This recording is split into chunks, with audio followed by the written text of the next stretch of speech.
तर पहा विद्यार्थी मित्रांनो, हा भूमितीचा प्रश्न.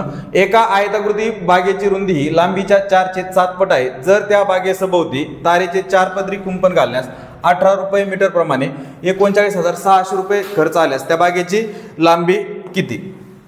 तर पहा इथं जे आहे पहा, रुंदी आणि लांबी यांचं गुणोत्तर आलेलं आहे. ते गुणोत्तर बरोबर काय आहे पहा, रुंदी आणि लांबी, रुंदी आणि लांबी, लांबीच्या छेदातली पट जी आहे ती लांबीला गेली, रुंदी जी आहे ती 4 प्रमाणात आली.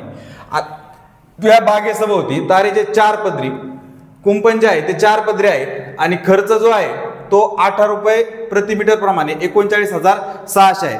4 पदराचा खर्च जर एवढा असेल तर एका पदराचा पहा, तर एका पदराचा खर्च बरोबर 4 9 36 4 9 36 9,900 हा एका पदराचा खर्च आहे. जर एका पदराचा खर्च एवढा आहे तर एका पदरासाठी तार किती लागली तर ती इथं समजतं पहा, 18 रुपये पर मीटर. भाव जो आहे तो 18 रुपये पर मीटर आहे. म्हणजे एका पदराला जी तार लागली ती लागली पहा 18×5 18×5 आणि 0.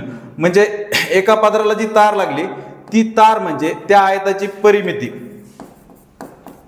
ती तार म्हणजे त्या आयताची परिमिती. मग परिमिती एवढी आहे, परिमितीमध्ये 2 लांब्या आणि 2 रुंद्या. याचा अर्थ फक्त लांबी आणि रुंदी बरोबर 550 चे निम्मे